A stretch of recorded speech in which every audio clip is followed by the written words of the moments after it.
Welcome to the 25th Annual Wilderness Issues Lecture Series, Conservation Across Boundaries, Connecting Landscapes. I'm Lori Young. I'm the Interim Director of the Wilderness Institute. And here to introduce our speakers tonight, we have Nikki Fear. And many of you haven't met Nikki before tonight, but Nikki is the co-coordinator and co-instructor for this lecture series.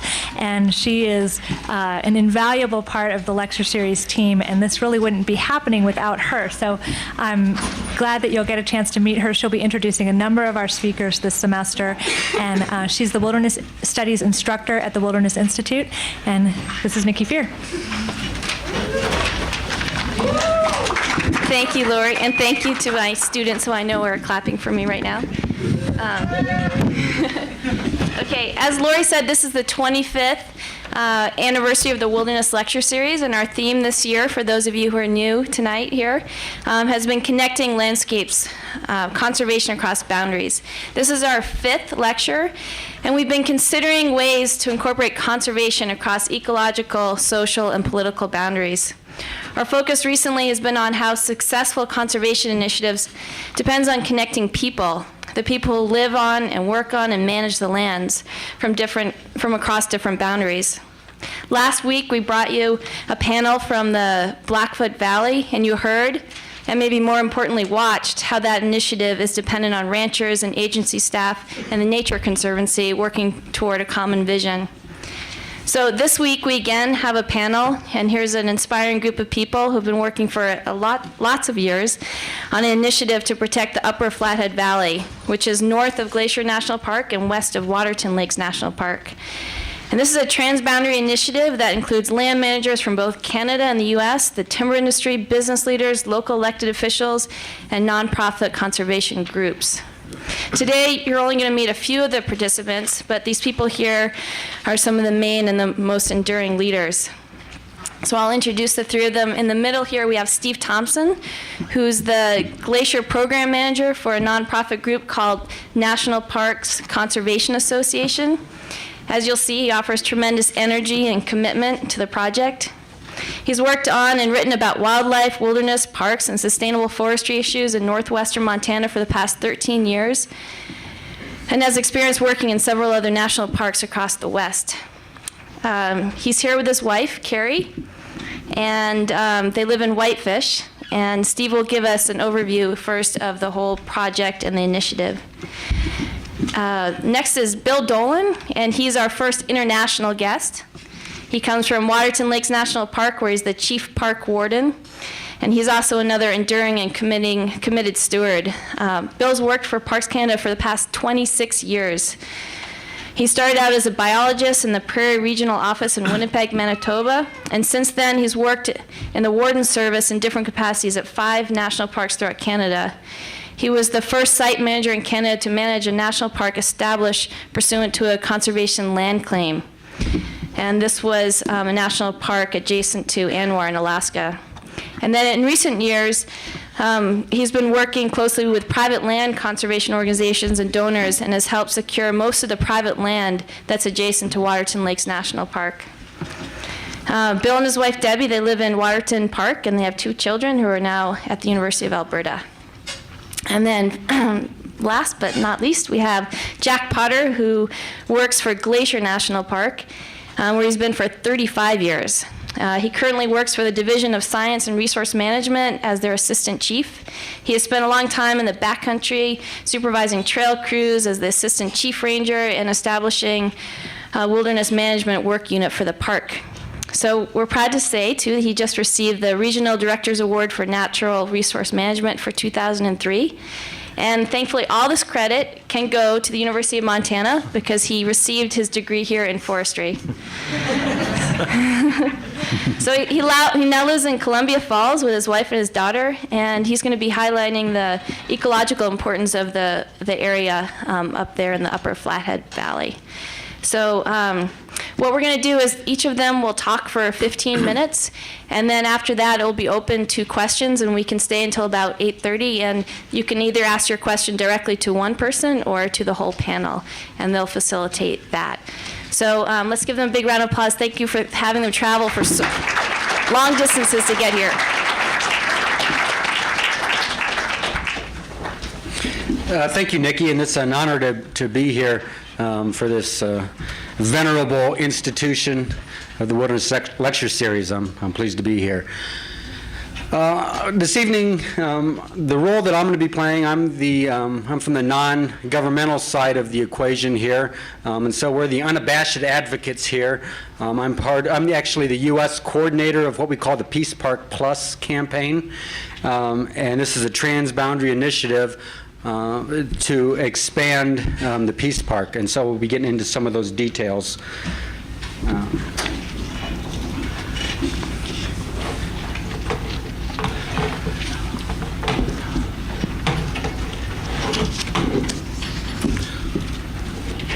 There we go. Jack and Bill are we'll be able to focus a little bit more on some of the park management issues and transboundary conservation issues from a park manager's perspective, as well as some of the natural resource values that we're talking about. And so we've tried to divide things up a little bit here. And what I want to focus in on is more the social side of the Peace Park concept.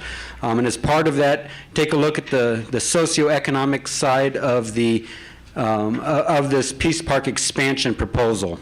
Give you an idea of where this idea is coming from and why I think it's going to happen.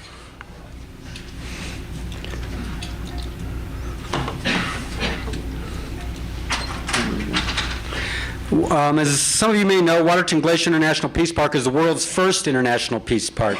It was established in 1932 through acts of the Canadian Parliament and the U.S. Congress.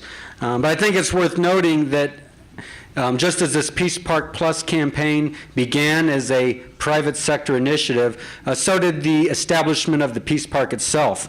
It was Rotary clubs in Montana and Alberta, as well as some involvement from British Columbia, that came together with the notion, actually back in the probably 1920s, that came to fruition in 1932. At the time, Rotary International, which is an international service organization, was trying to develop international strategies to foster peace. In the wake of World War I, they had an interest in trying to establish lasting institutions to promote peace, and the local genius led to the establishment of Waterton Glacier Peace Park. Every year, Rotary's Peace Park Association meets alternating between Canada and the United States, and it's actually a very, very cool weekend. They have a great Hands Across the Border ceremony.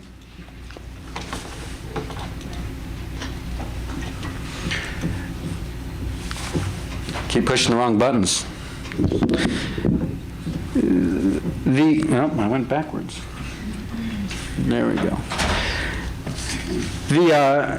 The Peace Park management, there's various levels of cooperation, and I just listed a few right here, and I'm not going to go into any further detail on that. And I think that Bill and Jack may cover some of that, and we can talk about some of the current Peace Park cross-border management strategies. What does it mean to manage a peace park? We maybe can discuss some more of that in Q&A. This green area is the area that's being proposed for the Peace Park expansion. Right now, Waterton's boundary comes up to the Continental Divide. The Continental Divide in Canada is the border between the province of British Columbia and the province of Alberta. So right now, through various quirks of history, Waterton is only on the east side of the divide. Now, of course, Glacier National Park straddles the divide, and the western boundary of Glacier National Park is the North Fork of the Flathead River. So this proposal would actually bring Waterton's boundary, again, over to the North Fork of the Flathead River. In Canada, they only have one fork, so they just call it the Flathead River. The proposal to expand the Peace Park was developed a couple years ago. The most recent proposal, I should say. It was developed by a Canadian Parks group, the Canadian Parks and Wilderness Society, and the Tembec Timber Company.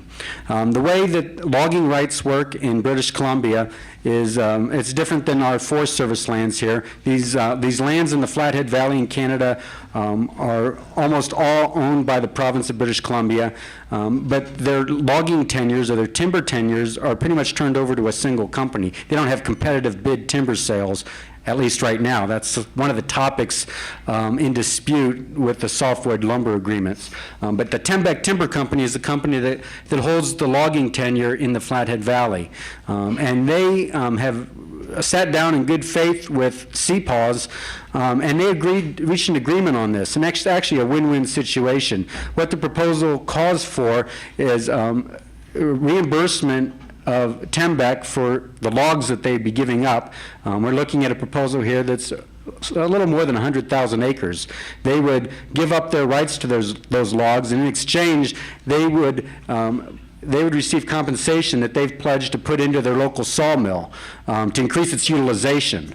And essentially, they would be made whole. They'd be able to produce the same amount of lumber using fewer logs because of better utilization and less waste in the milling process. But what's happened after that proposal came out is that there's been a lot of community involvement, and this has particularly been the case thus far on the Montana side. A lot of support. We've had the Chambers of Commerce of Kalispell and Columbia Falls and Whitefish. We've had the mayors of Missoula and Great Falls, Kalispell, Whitefish. There's considerable support out in the community for this proposal, and we've engaged in discussions with communities on the other side of the border.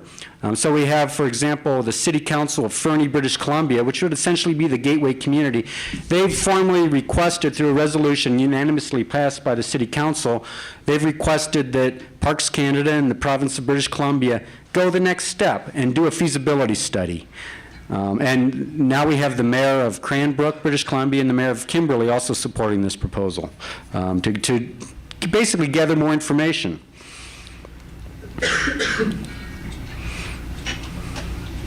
I mentioned this is not a new idea. The idea of expanding the Peace Park into the Canadian Flathead has had several different lives, going back to the 1920s.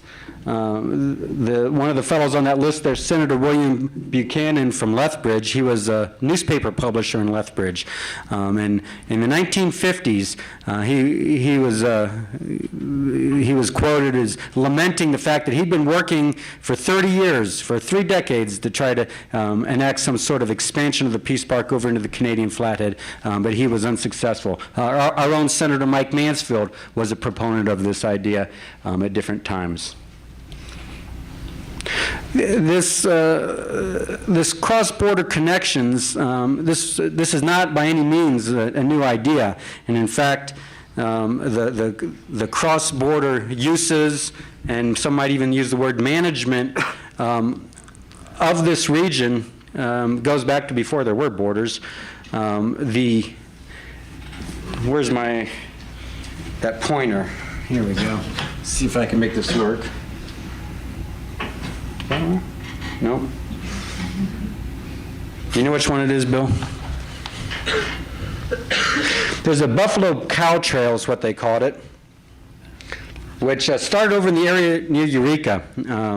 The Kootenai or the Tanaha people use this for a long time.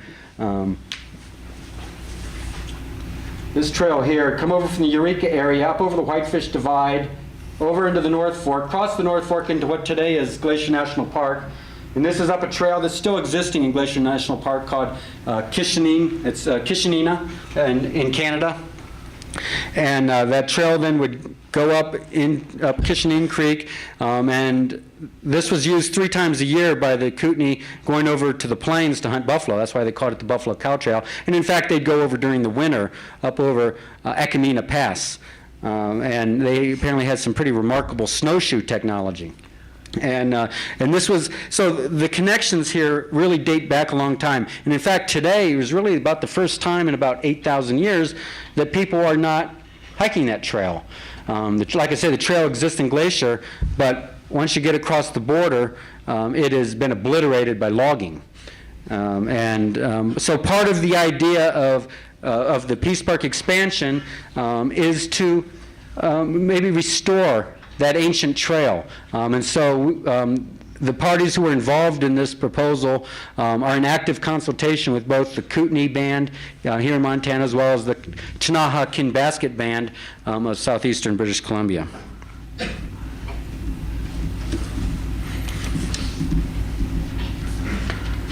Another proponent of this proposal is an old-timer named Andy Russell, who lives still today over in the Waterton area, spent decades hunting and outfitting in the Flathead, and he thinks it's a good idea. But really what I want to focus on now is sort of the economic side of things. It's interesting going up to Canada and listening to some of the debates about the pros and cons of this. There's some strong opposition in British Columbia, as well as there's strong support.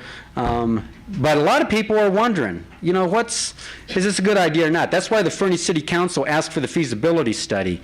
They were interested, and they got some questions. Their economy's changing. Their economy's changing in very similar ways to our economy, the way our economy is changing here. But I think Fernie right now, for example, or Southeast British Columbia in general, is far ahead of where we were here in Montana when our side of the Peace Park was being proposed for creation. I love this quote from the Kalispell Daily Interlake back when Glacier was proposed. Glacier was not designated until 1910. It actually had to go through 3 sessions of Congress because there was very strong opposition, particularly from the Flathead Valley. There's pretty strong support actually in the Great Falls area, for example, that we know about. But in the Flathead Valley, well, the Daily Interlake says, there may be some local people who favor the park plan, but we only know of 2. 2 people. Well, today, we have the same newspaper endorsing the proposed expansion of the Peace Park, describing the Peace Park as the region's biggest economic engine. Well, this is a similar refrain that a lot of business groups came up with. And I put a lot of words on here, but you can read it as you wish. But essentially, we've got these different chambers of commerce, these different mayors, all advocating for it. And what's interesting is that they're not advocating for it because they see this is just going to be a great opportunity to bring more tourists to the area. What's being proposed here is a wilderness area. Parks Canada is already on the record as saying that this area would be managed as wilderness or as a primitive backcountry area. The North Fork District of Glacier National Park is managed as a primitive backcountry area. No paved roads, primitive type of facilities, and essentially that's what we're talking about in the Canadian Flathead as well. It will not be a major magnet for RVs and tiki-taki shops and that sort of thing. That's not what's going to happen there. Whether it's actually going to increase overall tourism in the area is up for question. But that's not the basis upon which the support is coming. The basis for the support is a recognition that what is our most important economic asset right now in Flathead County is our natural landscape.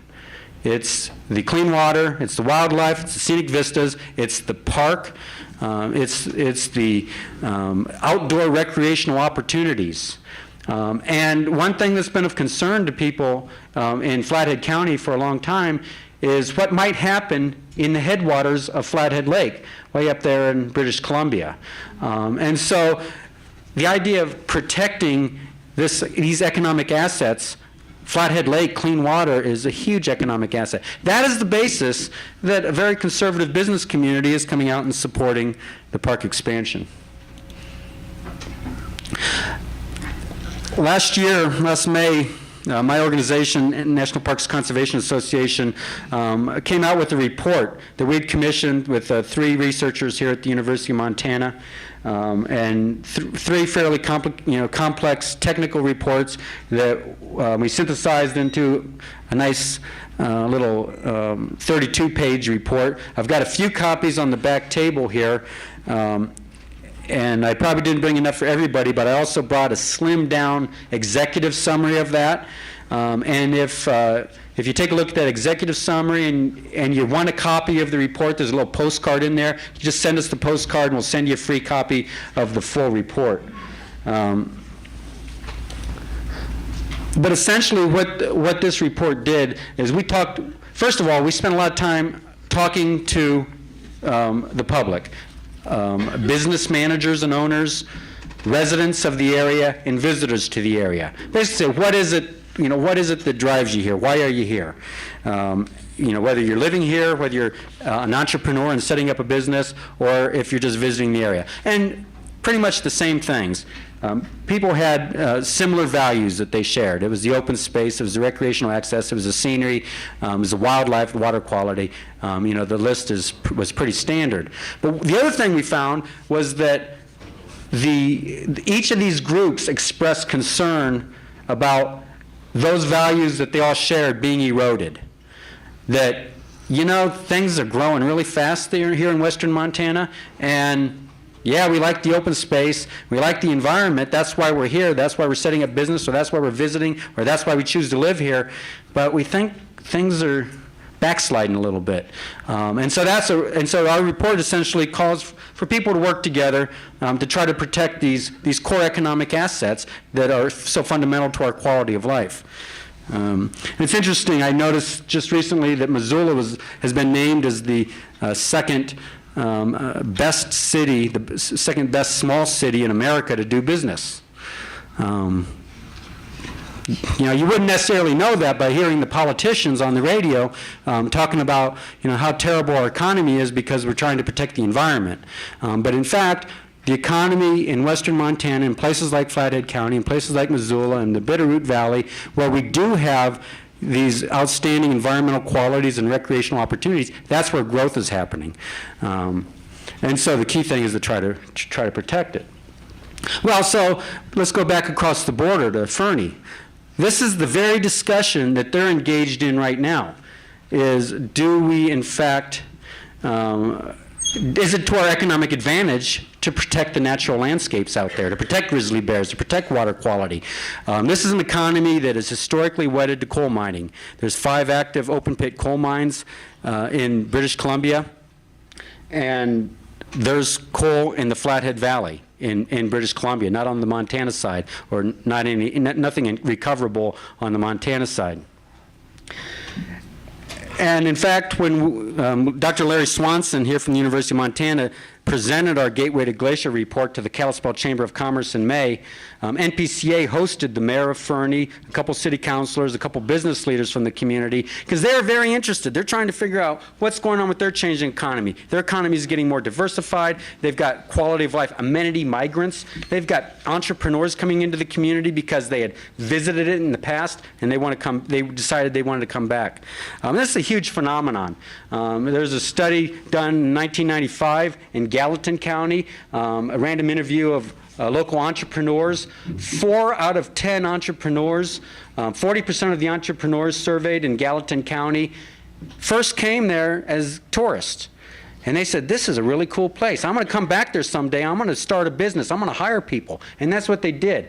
And that's a huge factor. And so Fernie is just starting to experience this, and they're also worried about killing the goose that lays the golden egg. And so there's considerable support in that community, interestingly, sizably from the business community, saying if we protect the landscape through park protection, whether or not we get a whole lot of tourists that drive down that bumpy gravel road down into the lower Flathead Valley, it is still going to be an asset for our community. We have the migrants. So where we are right now is we're waiting for Victoria. Victoria is the capital, provincial capital of British Columbia. The Prime Minister of Canada at the federal level has announced his support for the park expansion, and Bill Dolan will talk a little bit about the Canadian government's position on this. But ultimately, these are provincial lands that are owned by British Columbia. So British Columbia is going to have to be a willing player in this. We've got local community interest. There's at least 50 businesses in Fernie that have on record supporting it. The city has requested the feasibility study. But essentially, the Fording Coal Company is extremely opposed to this. Now, there's no coal within the park expansion area. The coal's on the other side of the river, outside the proposed park. But I think Fording is concerned that if there's a park, even on the other side of the river, that people won't want to sort of foul the nest of the watershed. It will create a domestic constituency for the Flathead Valley. Right now, no Canadians live in the Flathead Valley of Canada. So we're just sort of waiting to try to build support for the British Columbia to go forward with the feasibility study. Back in 1988, there was a proposed coal mine, open pit coal mine, just north of the border and west of the Flathead River. This led to a big international dispute that was referred to the International Joint Commission, which was established in the 1909 Boundary Waters Treaty between the U.S. and Canada. And after years of studies and diplomatic maneuvers, the IJC came out and recommended denial of the mine permit, and the mine has not gone forward. But they've also said, really, come on, you countries. You guys have convinced us this is a world-class resource, this transboundary flathead. You should work together. They specifically called for a creative binational approach to cooperatively manage the transboundary flathead. And this is what the transboundary flathead looks like. And the international border, conveniently not on this map, so you wouldn't get obscured by our political boundaries, pretty much runs right through the middle of it, east-west. So in September, the governor of Montana, Judy Martz, and the premier of British Columbia, Gordon Campbell, actually signed a environmental cooperation arrangement for BC and Montana. They've kept it very low key. This is something the state of Montana and every governor since 1988 has aggressively lobbied for, with no support from British Columbia for some sort of bilateral management agreement. We're in the starting phases of that now. They've signed this agreement. It's actually this Peace Park Plus proposal that I think prompted the province of British Columbia to actually come to the table and work on this environmental cooperation agreement. So where they are right now on this is they're developing an action plan. One of the things we're hoping will be part of that action plan is that that British Columbia will agree to do the feasibility study that local communities have asked for to look at what is the pros and cons of the Peace Park expansion. Oh, has some hieroglyphics here. So, and I think that wraps it up for me. So I'm going to turn it over to Bill Dolan.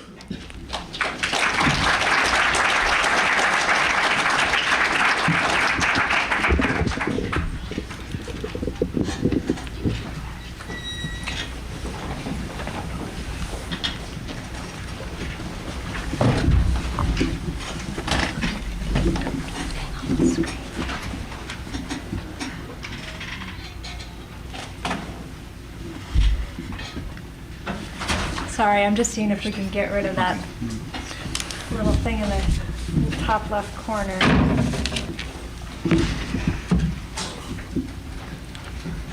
Now you got something in the top right corner. Yep.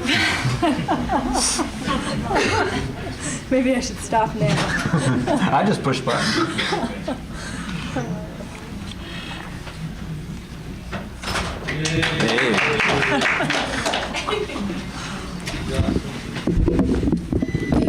Well, I'm glad you handled that, Lori. Well, it's a pleasure to be here, and unlike Steve, I'm going to back up a bit here. I'm not going to jump into some of the direct issues that Steve has raised, but rather I'd like to talk a little bit about the management challenges at an ecosystem scale that we face in a small protected area, and then I'll lead into that topic. I'll come back in it through the back door, but I'd like to back up a bit first and talk in that context. So I'm going to give you a bit of a setting. I'm going to describe a little bit of background. I'm going to talk about a couple of challenges, and talk about some of the good things that are happening on the landscape, I believe, in Canada in relation to some of those challenges. First, let me give you a quick overview for those who may not be familiar with Canada. As Steve mentioned, Canada is somewhat centralized in terms of governance, 10 provinces, 3 territories stretching across the country. Most of the population in Canada basically lives within a few hundred miles of the U.S. border, so much of Canada, relatively speaking, is not populated relative to the southern portions. Canada has the world's first system of a national park system. We have 41 national parks stretching from the Atlantic to the Pacific and up to the high Arctic.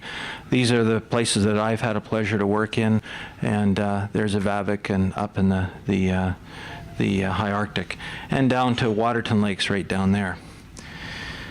Waterton Lakes was set aside in 1895 as Canada's 4th national park.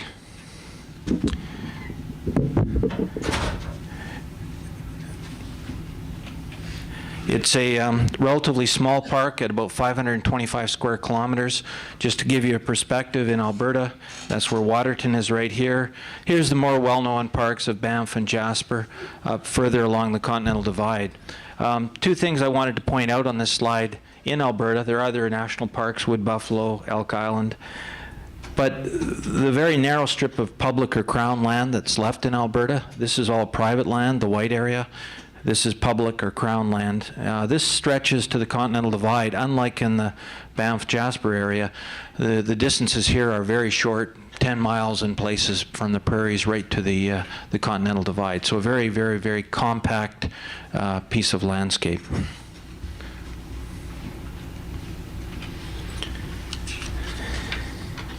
Again, just to make that point, Waterton here is about 16% of the size of Glacier. Looking further north, if you looked at it in terms of the large parks to the north, this is Waterton, which is about 2% of the size of the 4 mountain parks to the north, Jasper, Kootenay, Yoho, and Banff. So it gives you a relative sense of scale in terms of the park. Again, taking a little closer look with Waterton here, private land, the prairies are right into the mountains, and we've had a long-standing history of a relationship with the ranching community on the east side. This is, as Steve mentioned, these lands in Canada, for the most part, are not federal lands. They're managed by the provincial governments, and the only federal lands tend to be national parks, national defense, Indian reserves, and those sorts of lands.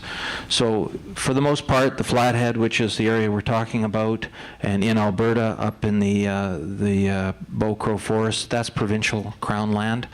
And Waterton Glacier here, the Akamina-Kishinina Provincial Park, First Nation lands, and a large portion of private land, as I mentioned earlier.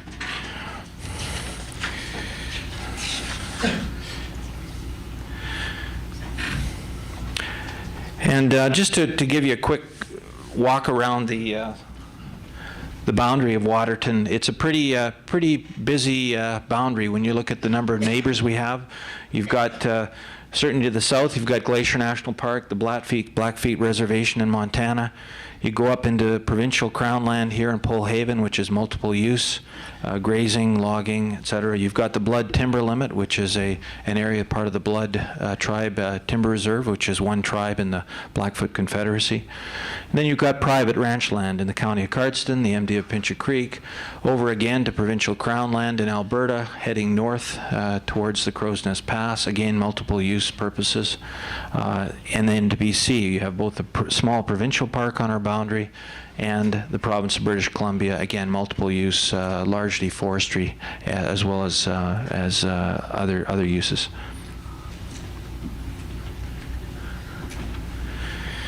So what I wanted to step back with and try to look at a few issues at a very high scale, and more specifically, the first one being fire.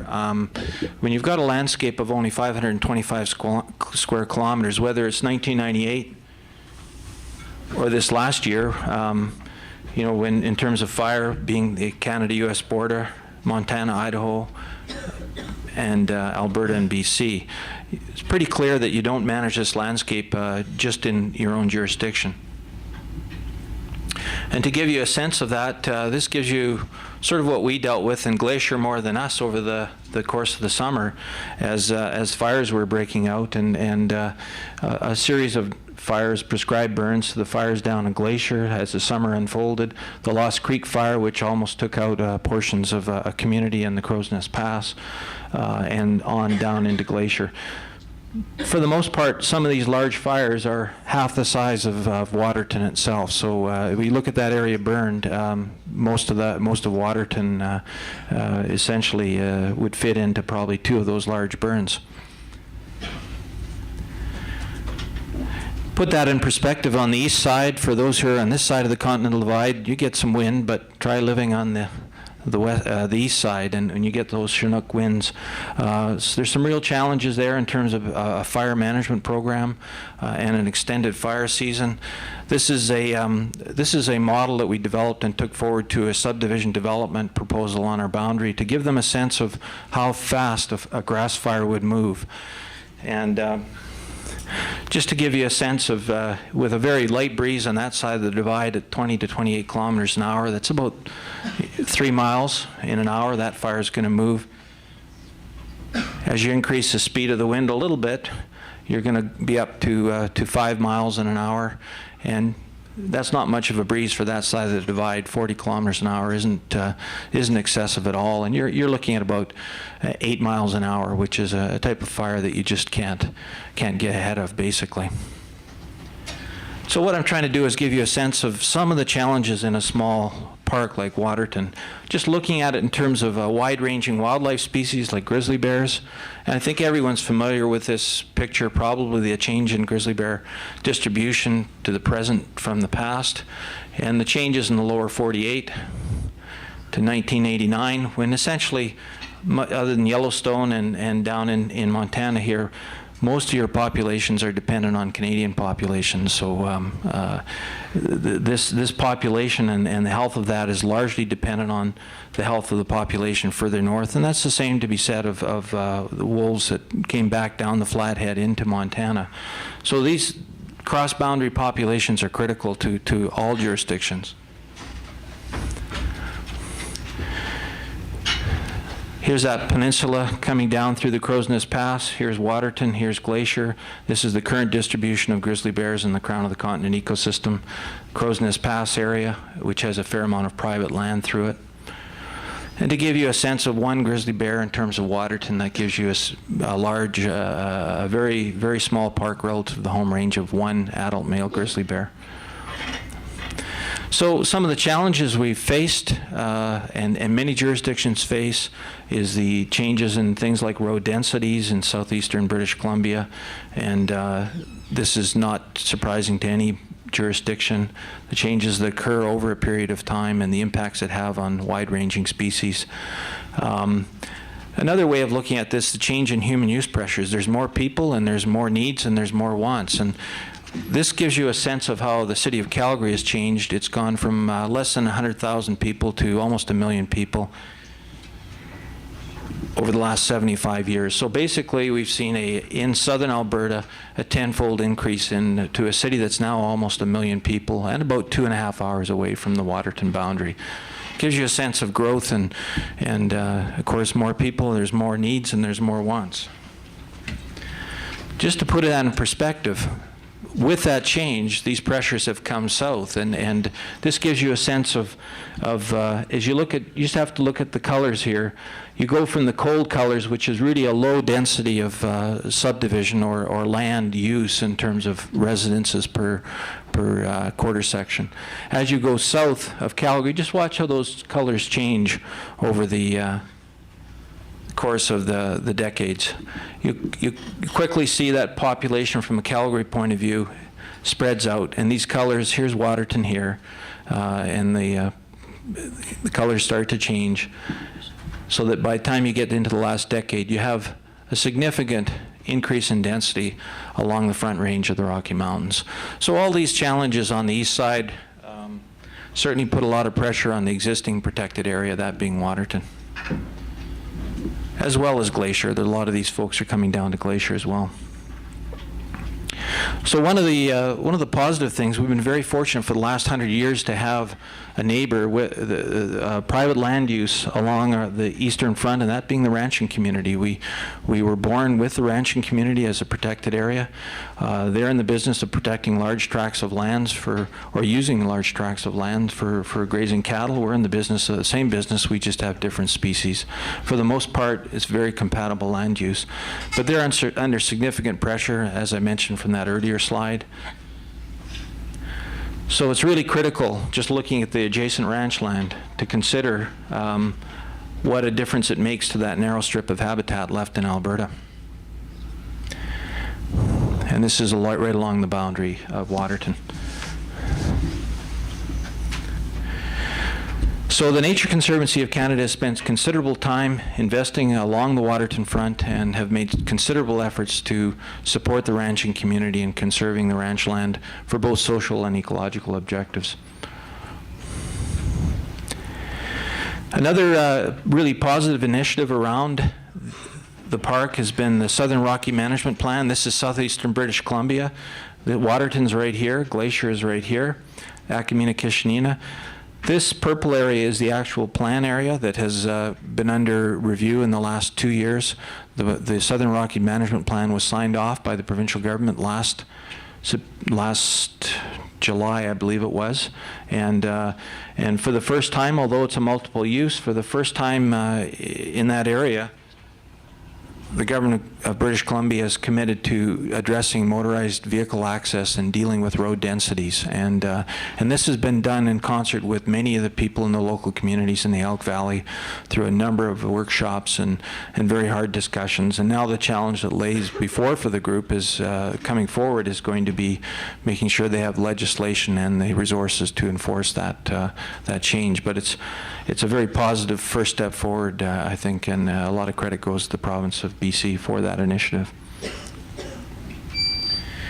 And last, just wanted to talk briefly on the proposal that Steve has mentioned. This proposal came forward, as Steve mentioned, from the Canadian Parks and Wilderness Society to expand Waterton into the Flathead Valley.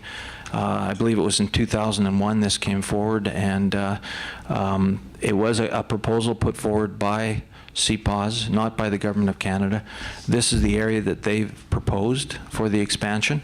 Parks Canada, over a course of 6 to 8 months, reviewed the proposal, looked at the ecological benefits from a systems perspective. We looked at it from a compensation point of view, what would the implications be, and in the fall of 2002, the Prime Minister, as part of a larger package, and I have the news release if anyone's interested, announced the establishment of a number of new national parks in Canada, as well as the proposed support for the Government of Canada to expand Waterton into the Flathead. There was no definitive statement on the actual boundary or the interest by the Government of Canada, but there is a strong interest by the government to do that. However, as we mentioned earlier, these lands are owned and controlled and managed by the provinces, and in this case, the province of British Columbia. So any establishment or expansion of the park could only be done with the support of both the province of British Columbia and the affected First Nation, in this case the Ktunaxa Kinbasket Tribal Council in British Columbia. So that's where it sits right now. There's been strong interest put forward by the Government of Canada, and that's where it lays. So I'll just cut it off there and pass it on to Jack.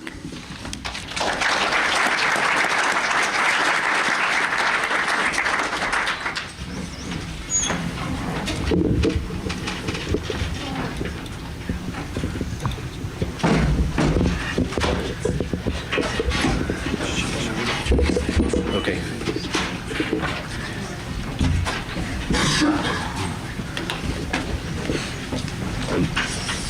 Okay, thank you. Well, I hope everybody's brightened up now that the lights came back on, and Lori, thanks for your invitation.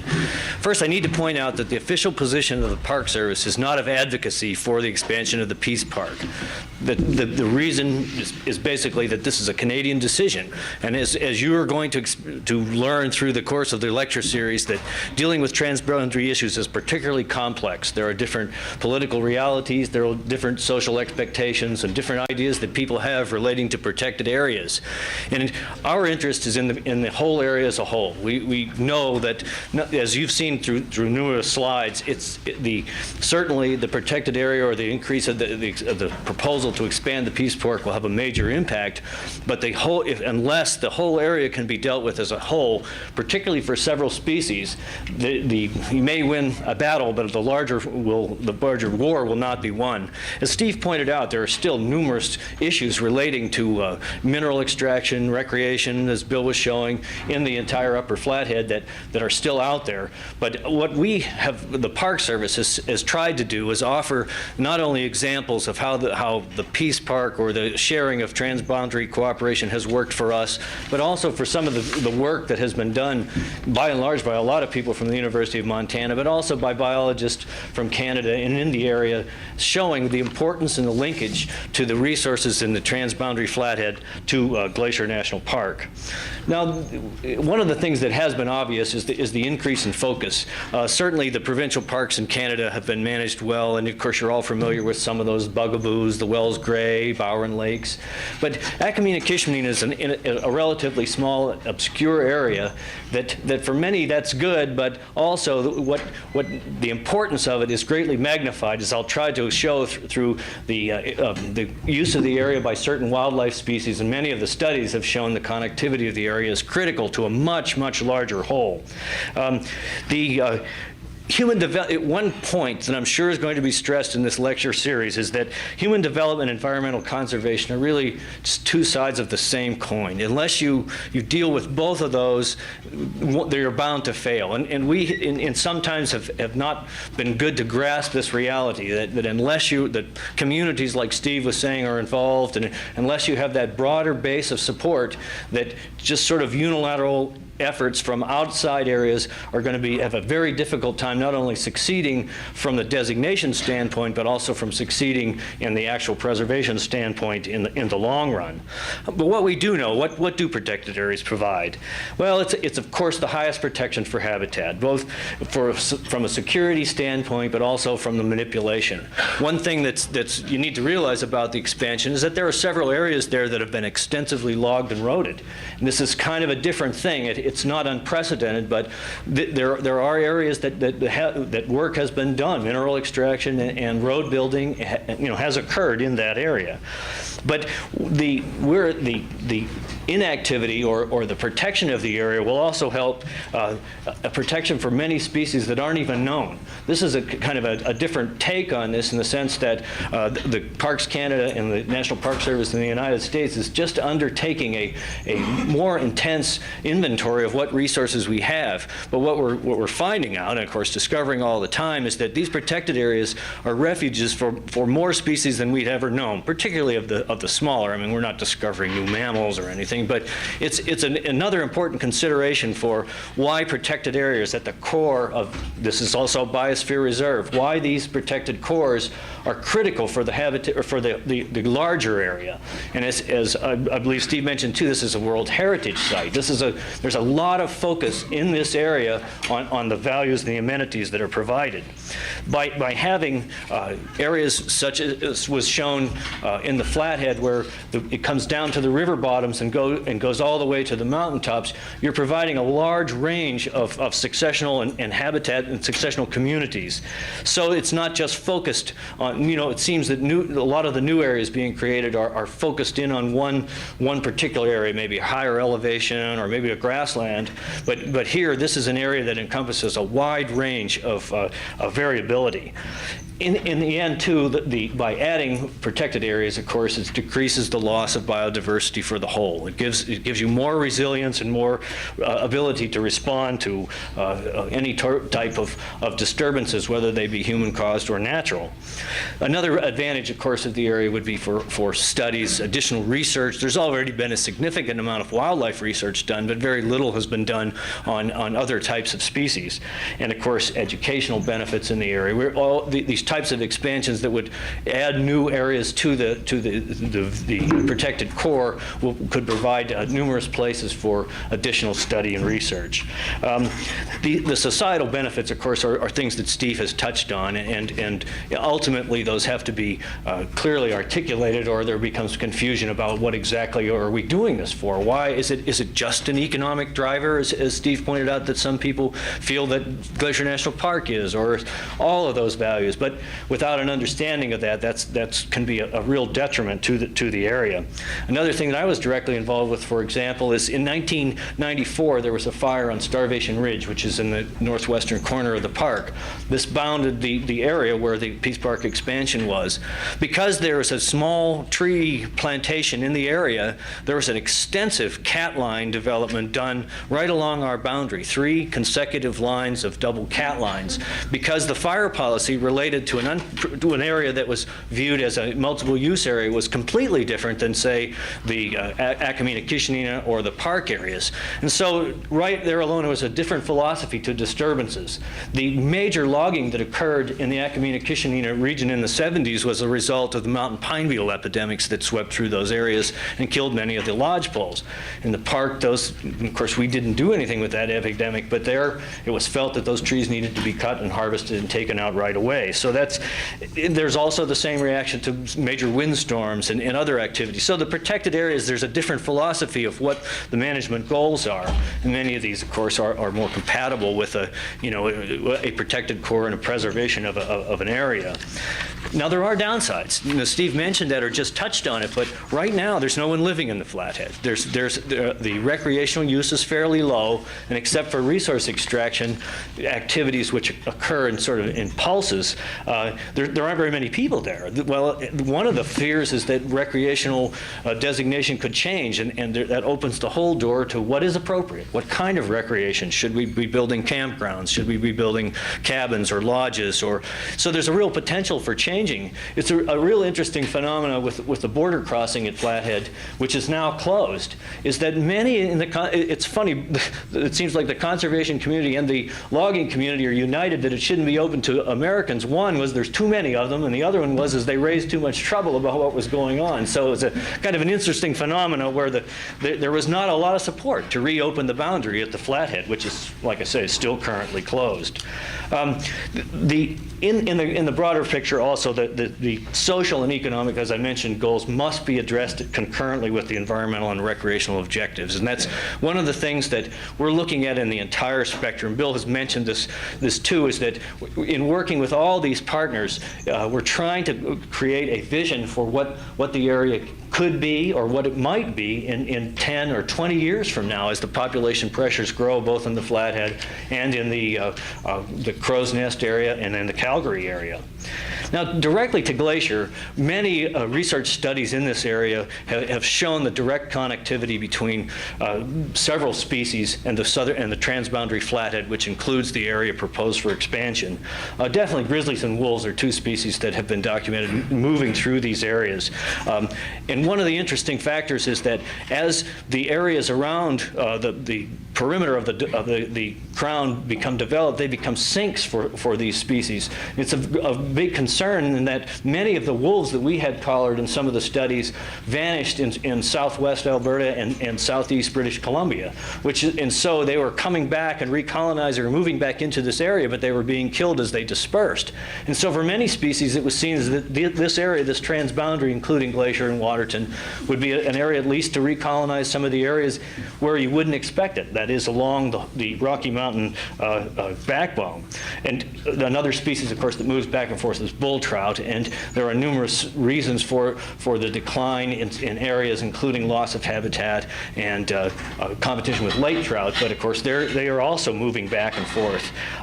One of the things that it also provides for us is a laboratory. Interestingly enough, in the park, we've not had any sightings of porcupine for almost the last 5 or 6 years.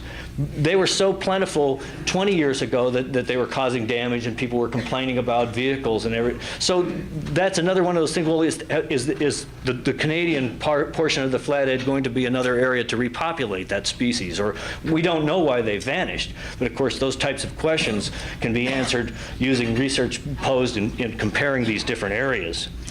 Dr. John Weaver has a paper out called The Transboundary Flathead, A Critical Landscape for Carnivores in the Rocky Mountains by the Wildlife Conservation Society, where he takes a good look at the whole transboundary area and takes emphasizes the importance of this area to carnivore conservation. He particularly notes how carnivores are a vital and playing a vital and irreplaceable role in both the structure of the population and the function of the entire ecosystems, meaning that the effects of the loss of the predators could have expansions, say, of ungulates or expansions of voles or other species. But he also assessed resilience of carnivores in this area based on 3 different things. One is of the individual themselves. Can they move to other areas and find different foods? Is there some way that they can survive by changing their food source? The second thing is the population and demographic compensation, that is their ability to reproduce. And then, of course, is the metapopulation dispersal, which is the connectivity issue and of course, the genetic interchange that they have with other populations to the north and the south. And for several species, this came out very low. I mean, they have a low resilience to human intervention, and those particularly are wolverine and grizzly bears. So this is, and we have a study going on right now trying to document wolverine usage of certain areas, and there's several that have suggested that species may possibly should be listed. But this area is of critical importance as it provides the core for those species to move back and forth between the ecosystems both to the north and to the south. And we are trying to, and other agencies are trying to adapt their management strategies in recognizing some of those aspects of how these species can and cannot adapt to humans in those areas. There's certainly a connection in aquatic resources. If you noticed on the map, 3 of the major streams flow right out of the Akamina-Kishinina into the park. But of course, the bigger concern, as Steve mentioned, was the Flathead and the potential for the pollution of it by the extraction of the coal and coal bed methane, possibly on the other side. So there's a definite connection to the park. I mean, we have the effects of that would be profound if there was a major catastrophic spill, say, in the drainage itself. Some other issues that you may not think of are air quality and noise. There's a potential for, I believe when they did the estimate for what the hauling would be, for example, for the proposed mine on Howell Creek, they were saying that there would be large trucks going 24 hours a day for 10 years every 3 hours. So you'd be hearing that, which would be plainly audible from, say, Kintla Lake. And if any of you have been up in that area, it's an area noted for its solitude. Well, those types of major extractive things going on right across the border could have major impacts. There are certain aspects of air quality. There's certainly going to be a lot of ground disturbance if there's major open pit minings in the area. And of course, if there's any sort of gas bleeding, the smell is audible as it is on the eastern front. There are also some raptor migrations that occur down the faces, which we are just beginning to understand. There are places in the park where you can see literally hundreds of raptors going by in a given day.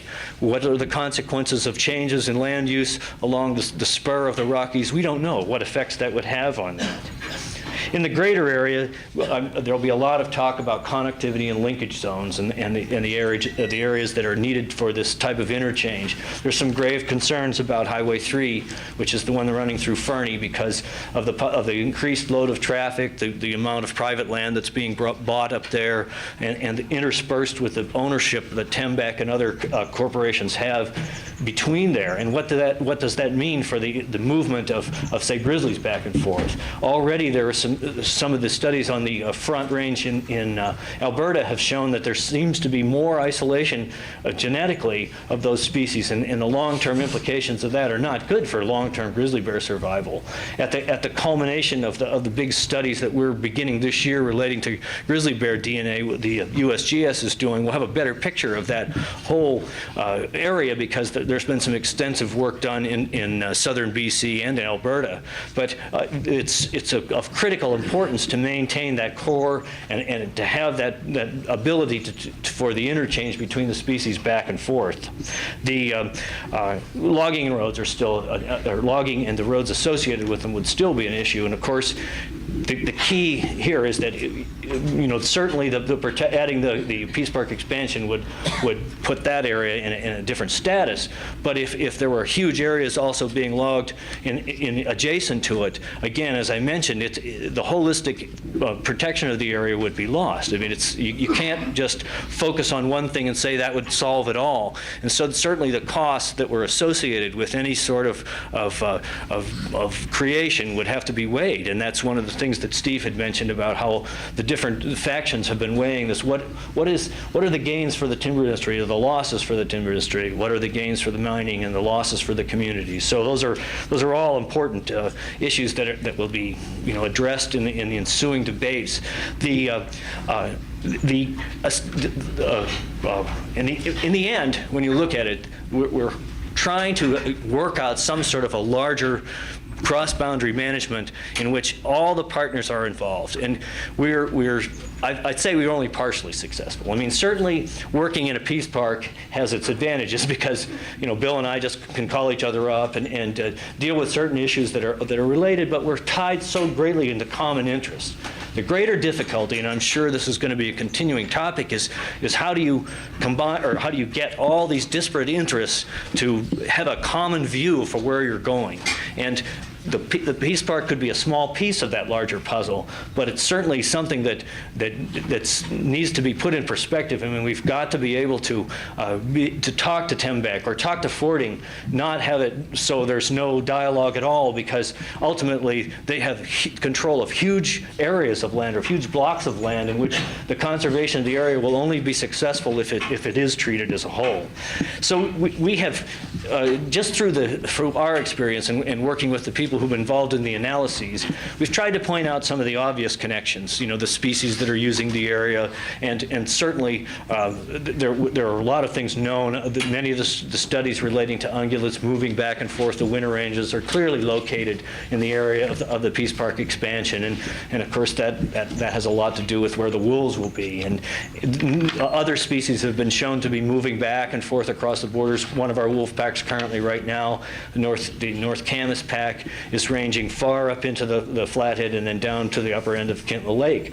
The South Camas pack runs farther into the southern portion of the Flathead that's in Canada too. So just from tracking, we know these areas are critical to their survival.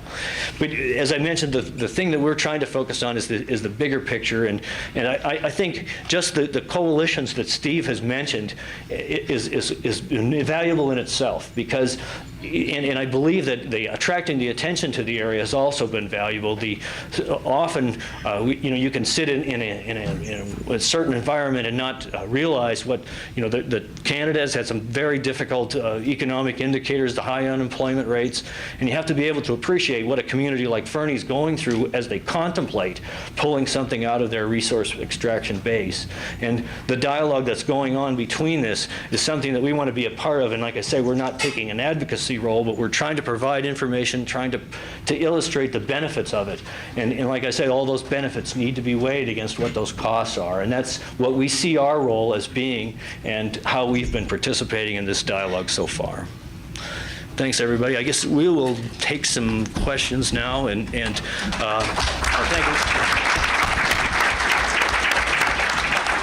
I'm just going to sort of point and just say who you have a question for if you just stand up and holler out. Yes.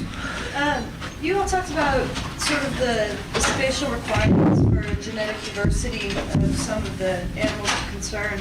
And I know that the Yellowstone to Yukon is part of that as well. I know this is a large undertaking to try and save the area that we're discussing, but is it being looked at in a broader context of like the Yellowstone to Yukon as sort of a stepping stone to taking this farther? Yes, they're funding quite a bit of that type of work that's been occurring. It's a sensitive topic because many people view that as sort of a world type domination or a world government thing interfering with local politics. So you really have to tread lightly on that. But yes, they are looking at that, and particularly we're trying to do some. We're trying to partner with Kyron Kunkel, a U of M person who's doing some work on looking at wolves and how that through the course of the entire ecosystem, where are those sinks? Where are those areas that we can protect, or how do we protect those connectivity things? It's a huge undertaking and very expensive, but there are a few things that are going on related to that. I might add, I think, is Harvey Locke your speaker next week? Yeah, Harvey Locke is one of the brainchilds of the Y2Y Conservation Initiative, which does take a look at the larger landscape. There's no blueprint for what that larger landscape should look like, but it's to try to maintain sustainability of the economies, the communities, and the natural landscape. We're in a situation along this Rocky Mountain range where we don't have to do a heck of a lot of restoration. In a lot of places, we don't need to turn the clock back. We just sort of have to protect what we have and reach some balance of sustainability. Harvey Locke, I really encourage you to come next week to his presentation. Harvey is very eloquent, but Harvey is also very engaged in the Peace Park Plus campaign. So there's a direct connection between the two. Having said that, I think Steve mentioned earlier, it's important to keep in mind that the concept of having that portion of the Flathead within Waterton goes back to probably 80 to 90 years. So this isn't a new concept. It's the expansion of Waterton and the Flathead has tremendous history. If I'm not correct, in the 50s there was proposals to do that, but on the condition that the road was built over the Acamina Pass and so on. So there's a long history of people promoting the concept, it dying down, it coming back, and so on, notwithstanding the current initiatives. What would be the plan for access? You just said a pass over Acamina. I would think that's a big concern. Well, that's not something. Well, I think Steve said it well. Basically any expansion in the Flathead would be viewed as a wilderness designation zone, what we call a Zone 2, and that would be non-motorized access. So, with respect to the national park, that's the intention.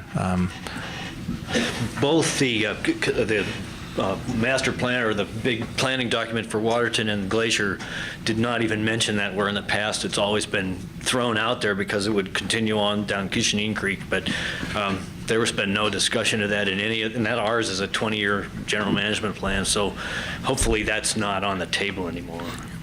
Right now, the best access is from Waterton. The trail up to Acamina Pass is only a mile. It's really nice in there. There's other longer trails to get to South Kootenai Pass or Sage Pass, and then you're in the high country, and you can venture from there.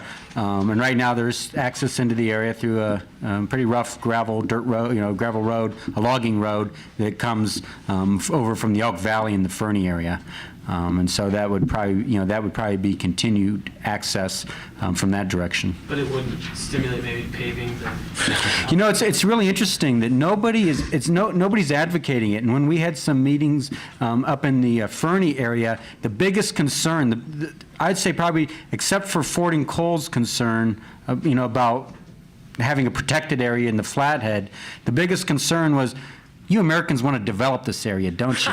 And the Americans are saying, you Canadians want to develop this area, don't you? And both sides, and the fact is, nobody out there is advocating, at least publicly, and definitely nobody in the coalition, and nobody in the community up there is saying, we want this because we want to be able to have another place to drive RVs. But it's interesting that Fording is actually, there seems to be some evidence that they've exploited that fear. That they're going to develop the Flathead. Those environmentalists want to just bring a lot of tourists there and to try to drive a wedge into the coalition.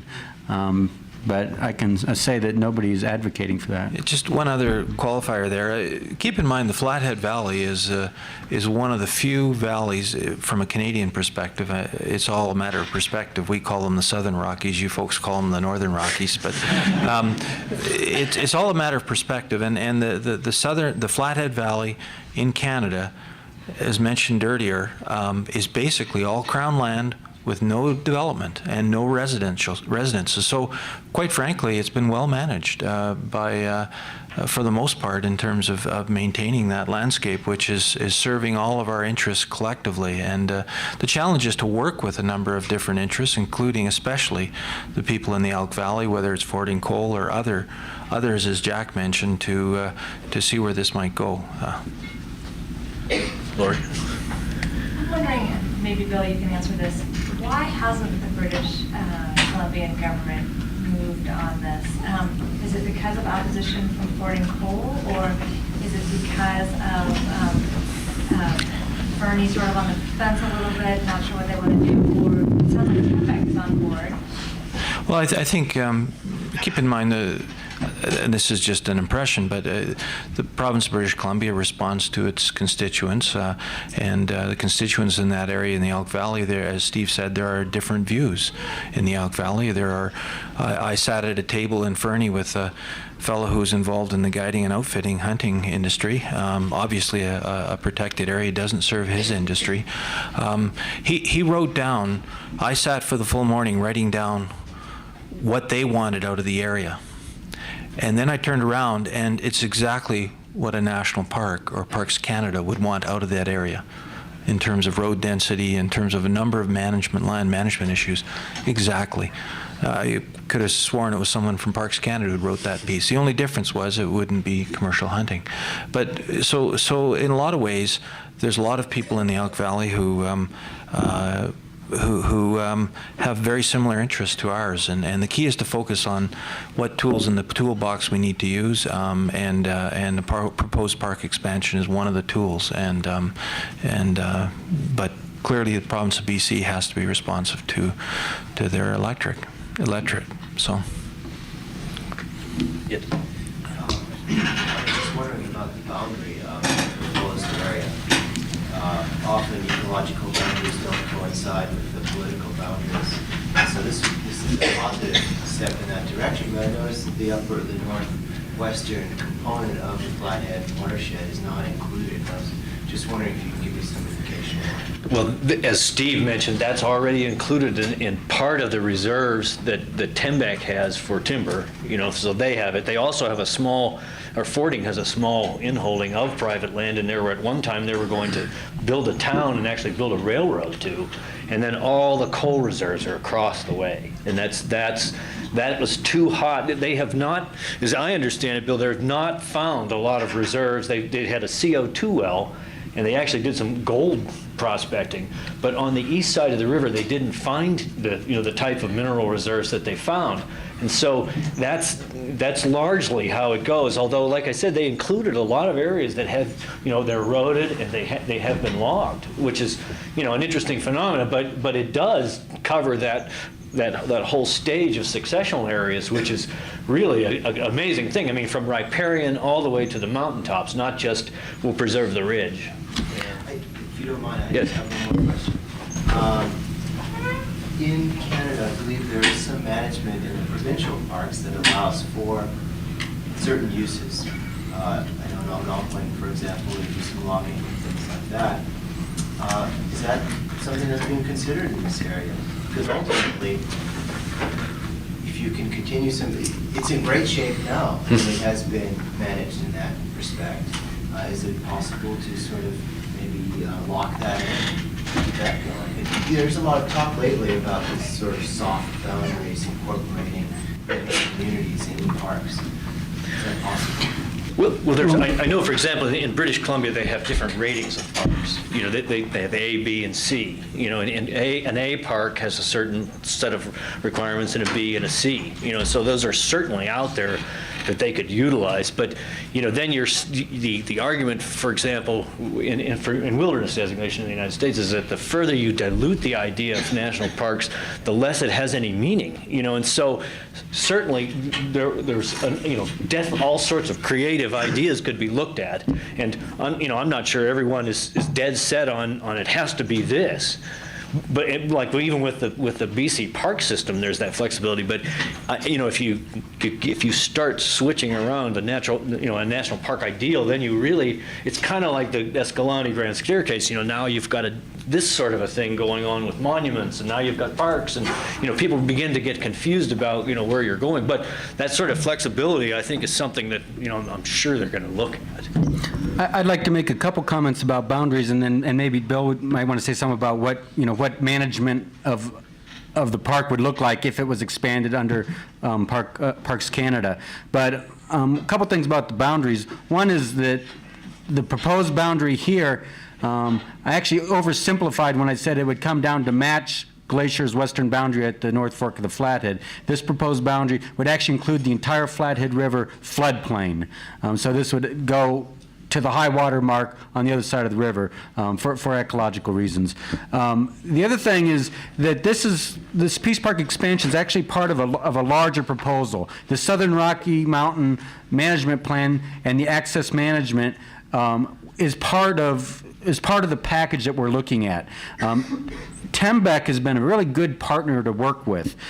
They have undergone forest certification through the Forest Stewardship Council, which is the internationally recognized, green label for forest products. They've gone through that process in Eastern Canada.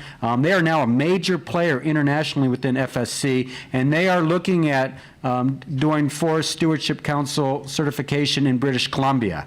And that's something we would very much like to encourage environmentally sustainable and socially responsible forest management on the lands that they control. The other thing that Tembec has done is also part of this larger discussion. They recently have reached some arrangements with the Nature Conservancy of Canada on some of the fee lands that they actually own in the Elk Valley. And they're putting conservation easements on those lands. In some cases, they've sold to the Nature Conservancy some very critical lands. And so I'm glad you asked that question, because this Peace Park expansion proposal is part of a larger package, a larger conservation package, with Tembec Timber Company being just a really critical and very valued player. The only other thing to add, the boundary that you saw on the map, was that what was proposed by the Canadian Parks and Wilderness Society is not a boundary that Parks Canada has endorsed or indicated that that's what we're pursuing.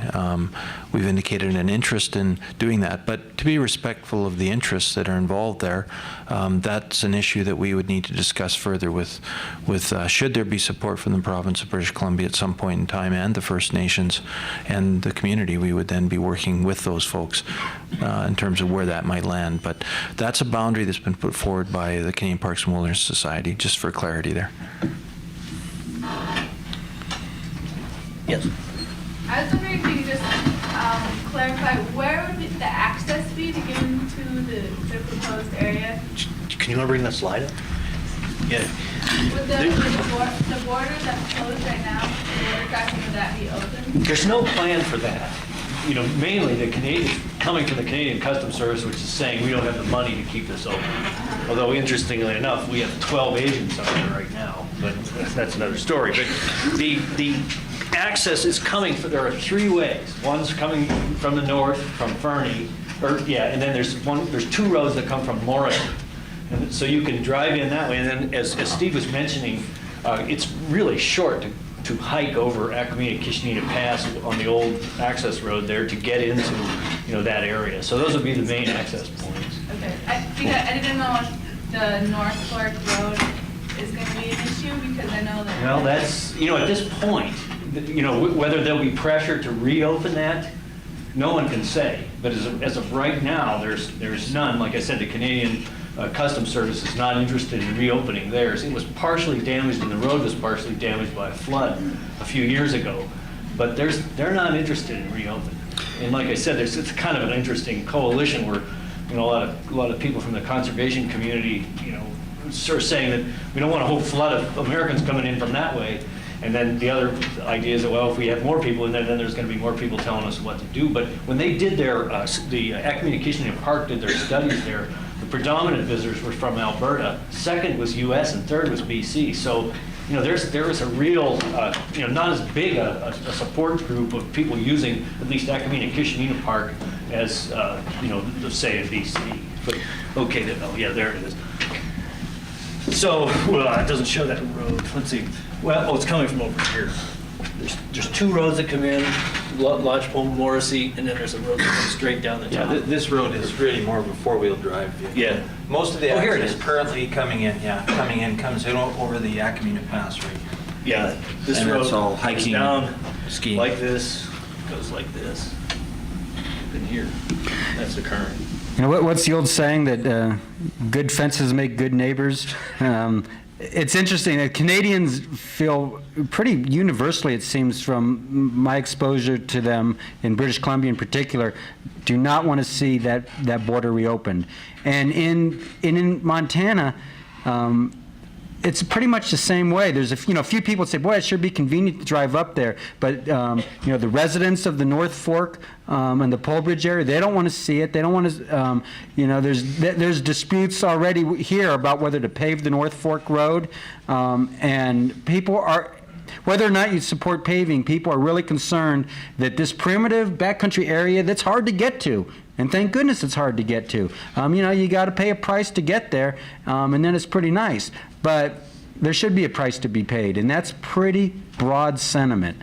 So right now, nobody's advocating. I heard rumors last year that somebody was sort of pushing to get that border reopened and tried to track it down and just couldn't track it down. And, a lot of people were spraying it with water guns to try to put that fire out. Some of the opposition originally was not only was that this is, where are we? Howell Creek is right in here. If there was a large-scale development there, then there would be a pressure because actually coming down this way into Kalispell or Columbia Falls would be closer than going all the way up into Fernie or BC. So there was, and originally, they had proposed putting a railroad down through here, to haul coal. So that, there at different times the sentiment has run differently as to, yes or no on it. Anybody else? Go in the blue. Go ahead. So if the park is expanded into these logged and roaded areas, I was wondering, are there plans for intensive restoration, road restoration or stream restoration, or would it just be allowed to naturally recover? Well, maybe Bill can address this, but those are some of the details that will definitely have to be worked out. But the general concept is that it would be a primitive backcountry area where there would be road restoration. There'd be trail restoration as well. Maybe some places where trails existed, like the old Buffalo Cow Trail, could be restored. But there's a lot of roads up there that don't need to be there, and depending on budgets and volunteer manpower and your availability in a couple summers, Adam. I think we try to take out some of those roads.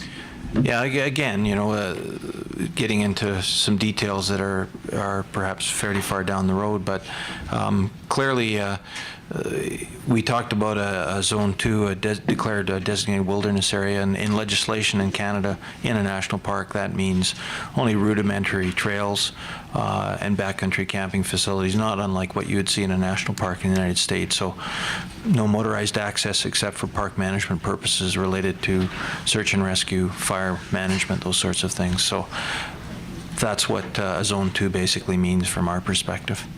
And with that would come, hopefully, some degree of restoration if it was appropriate. Yeah, go ahead.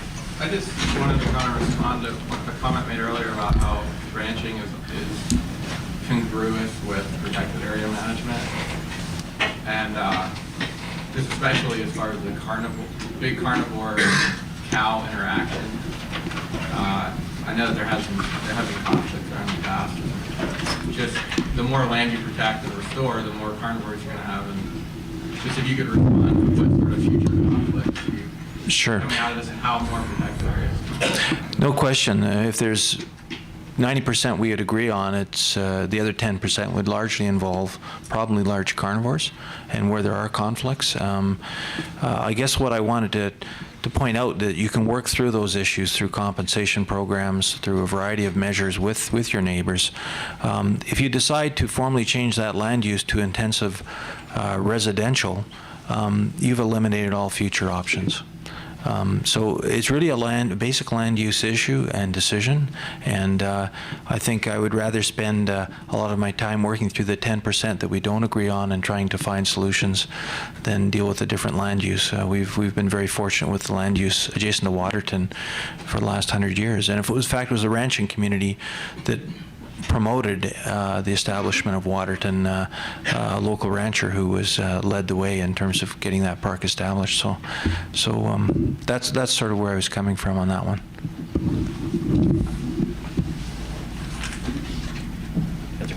Would you be able to cross through the Cushioning on the Cushioning Trail? Like, no? No. I'm advocating for that. But then you get into homeland security issues. Not a pleasant time So to we be. wouldn't have like a Waterton Ranger Station? I mean, that's certainly within the realm of possibilities, but boy, I would not mess around with unauthorized crossings at this time. But I do have, I mean, that is one of my goals, is to make the Peace Park a little more people-friendly, peace-friendly, international.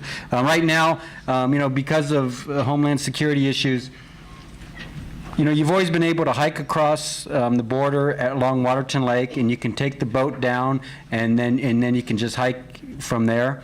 Well, that got shut down right after September 11th, and through some hard negotiations, we've got it now where U.S. and Canadian residents with passports and everything can actually hike from Waterton into Glacier into the backcountry, or vice versa, take the boat and go beyond Waterton, but only Americans and Canadians. If you're a German wanting to come to the Rocky Mountains, you no longer can hike across the Peace Park, and I think that's a doggone shame. So I have a goal of reopening the Peace Park to the international folks, and as well onto the west side of the divide. If we get the Peace Park expansion, I'd like to see that old Buffalo Cow Trail made available to the people again. The issue lies with the ability to do crime and criminal background checks through, and there's no power source or reliable phone source, and you're not allowed to make those kind of checks, the customs agents that we have there via the satellite phones. So that's why that's in And effect. funding for more rangers. That's definitely part of it too, but mainly it's the ability to do the checks, the Interpol checks. Would this turn into Acamina, Waterton? It'd probably be just referred to as Waterton. It would just be part of Waterton Glacier National Peace Park. The Acamina Kishinina Provincial Park would be rolled into the national park as part of this proposal. When the World Heritage Site was designated for the two parks, there was talk of adding Acamina Kishinina to that, and it was never done. And at the time, Acamina Kishinina was one of those Class B parks where they were doing, right where Steve was showing, they were doing gas and oil explorations with explosives. And then nothing proved there, and that's when they switched the designation over. So, that's still out in the future, even if nothing else happens, incorporating Acamina Kishinina at least into the World Heritage Site, because there's nothing in the way that it's being managed now that would, be different from that. It'd be different because I'm not sure. That hasn't happened anywhere else. But anyways, that was talked about at the time of the designation of the World Heritage Site. Anybody else? We're pretty much out of time too. So one more